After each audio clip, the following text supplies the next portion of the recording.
car. We are headed through Hayes Valley. I used to live right on this street right here, Linden Street. That used to be it for me. Lived right down that little back, I wouldn't call it an alley, but it was a little street. And this was a very fun neighborhood to be in. Look at this guy in front of me. He's transporting some furniture and doesn't have the hatchback closed. Anyway, as we move through San Francisco, we will talk 49ers, arrow up, stock down, whatever you want to call it.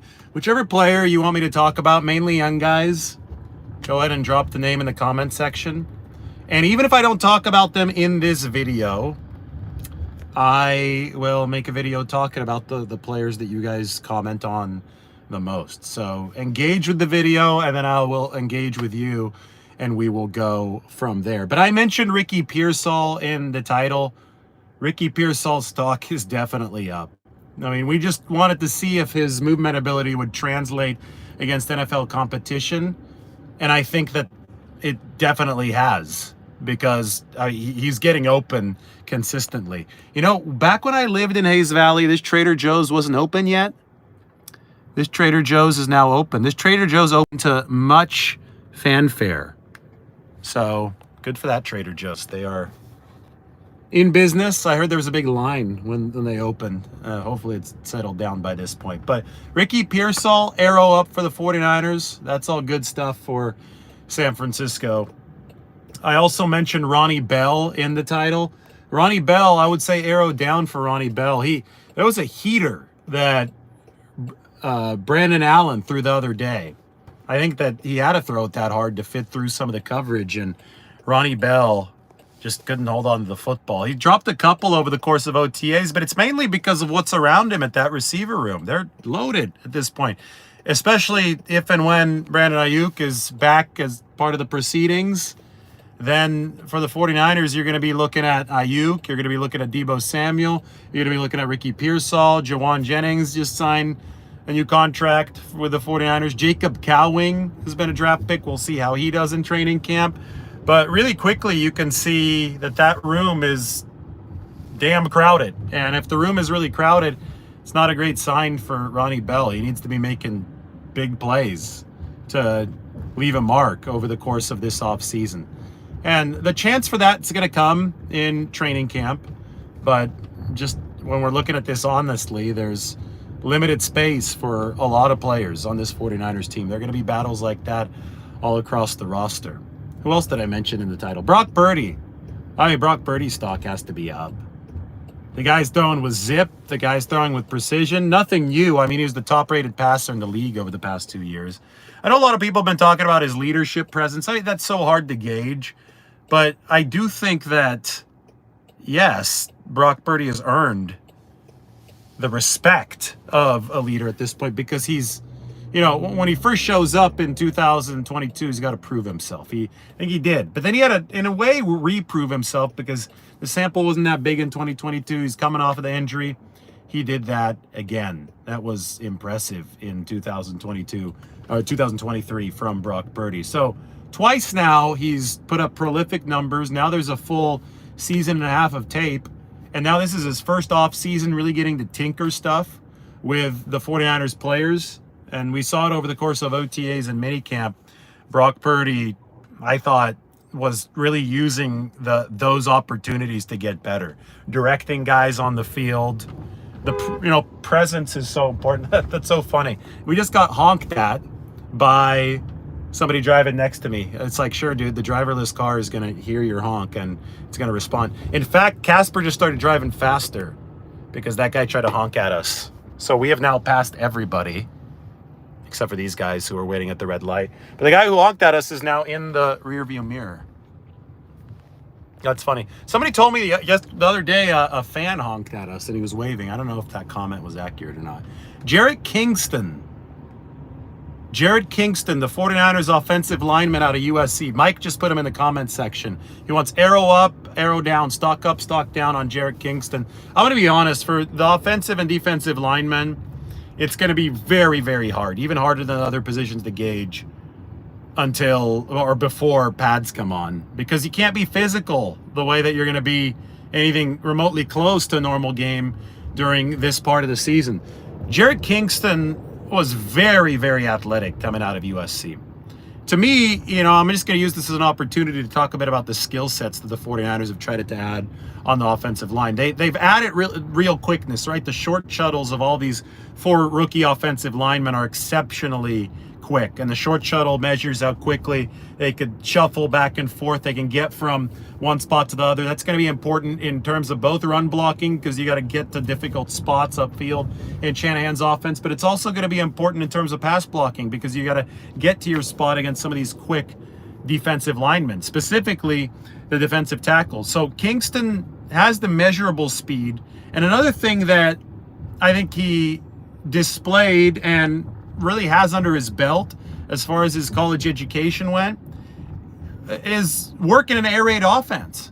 Jared Kingston started his college career at Washington State under Mike Leach, who's one of the founders of the air raid.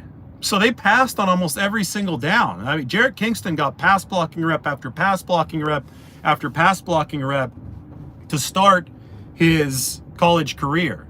Then he moved to USC, where he developed a little bit more of a run game base. So now he's both. But between Kingston and Dominic Puni, and Puni to me is an arrow up kind of guy, because I just saw his build and there's no extra fat on his body. Between Kingston and Puni, you have 2 guys who are very well versed in pass protection that the 49ers added in the draft. And that might be a change from the past, right? In the past, the 49ers had been really, really focused on run blocking.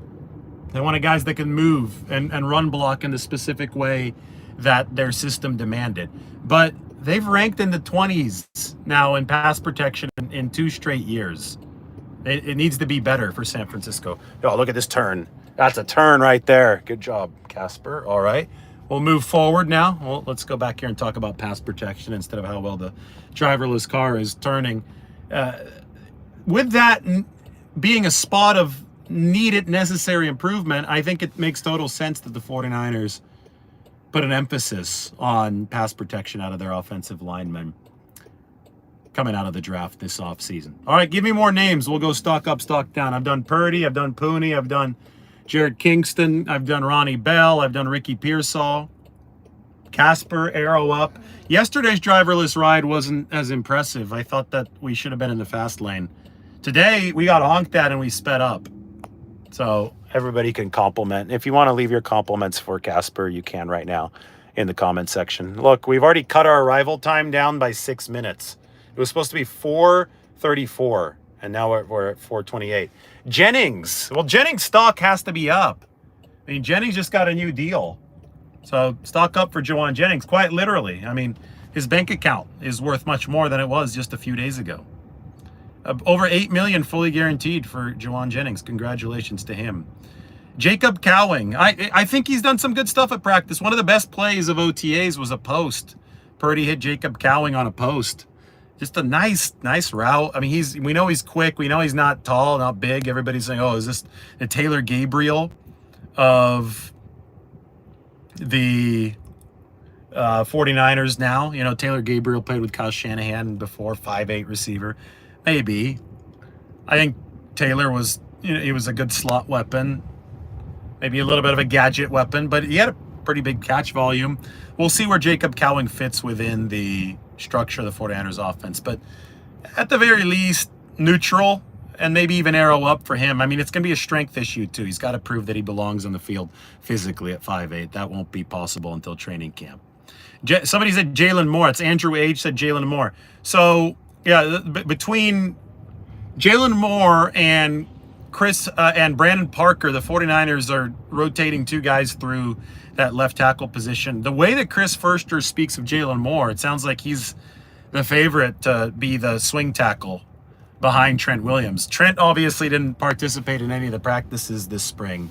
So they're using this as a shot to audition a player like Jalen Moore, who's actually in the final year of his rookie deal.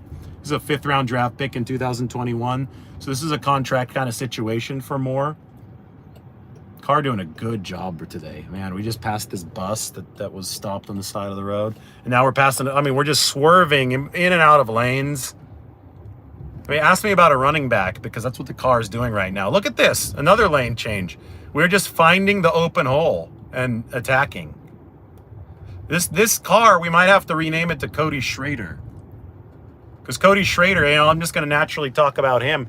Cody Schrader is looking really good. And that's another one. And you guys hear me say this a lot because I'm not the person to prematurely crown or discredit players, but it's hard to tell in shorts and shirts, right, without pads on, who's good and who's, especially at the contact positions. And I include running back as a contact position. But when you talk about finding the hole and just knowing what to do out on a football field, just knowing the game, somebody like Cody Schrader stands out to me in that regard. I mean, he has a lot of experience for the 49ers. I mean, he played in Missouri in the SEC, racked up a ton of carries there, a ton of snaps. For some running backs, that's not the best thing because they're going to have a lot of wear and tear because running back position is a violent position. But in the case of Cody Schrader, it's going to, I think, help him potentially make the football team because that, you look at Brock Purdy as a quarterback coming out of Iowa, had a lot of big time, Iowa State, had a lot of big time college football experience, a lot more than somebody like Trey Lance. And because of that, he was able to look really good a lot sooner than somebody like Trey Lance. So in the case of Cody Schrader, he feels where the hole is going to be. He feels what he needs to do on the football field. And I think that's a reflection of how much he got to play at a high level in the SEC. All right, so I talked about Schrader. Who's next? Leave it in the comment section. Even if you're watching this video later, leave it in the comment section. I'll take a look and we'll make videos about the guys that you guys request. We're on the backside of Ghirardelli Square, by the way. Former chocolate factory. There you go. So I use this clock tower right there when I'm in the bay. I could see it from the bay. I use it to gauge what time it is. Because we're on opposite sides of a half door. And so we exchanged gifts. And this was the gift that I got. This watch, which I then wore when we got married. So it was cool. So if you compliment the watch, then you compliment my wife. And I think that's all good. All right, we have maybe 2 more minutes. So whatever other players you want me to hit, go ahead and put their names in that comment section. Oh, look, there's the trolley.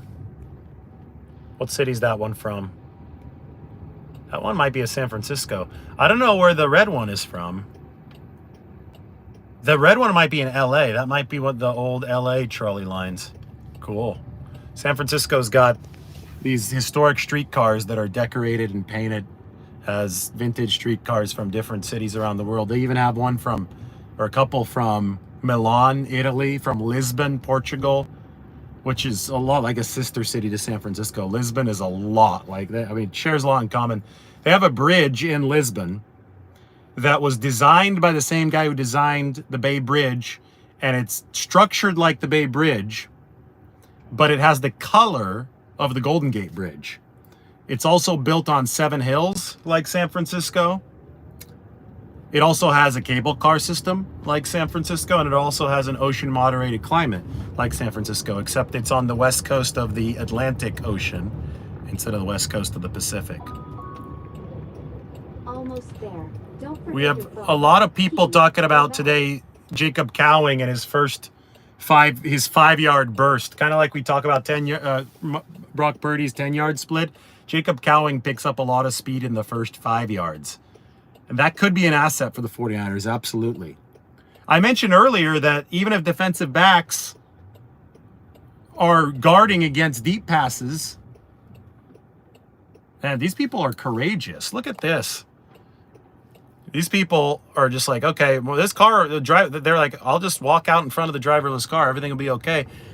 Even I wouldn't try that, and I ride into these things a whole lot. But anyway, even if defenders are backing up far off of Jacob Cowing, that opens stuff potentially underneath. So there's a real space generating benefit from speed and explosion. Kyle Shanahan's hoping to get as much of that as he can in the 49ers offense. All right, final swim of the spring is coming up. The next swim that I have here in the Bay is going to be coming up during summer once training camp starts. So there's the South End Rowing Club, there's the Dolphin Club, and this is me signing off. We'll talk to you guys very soon.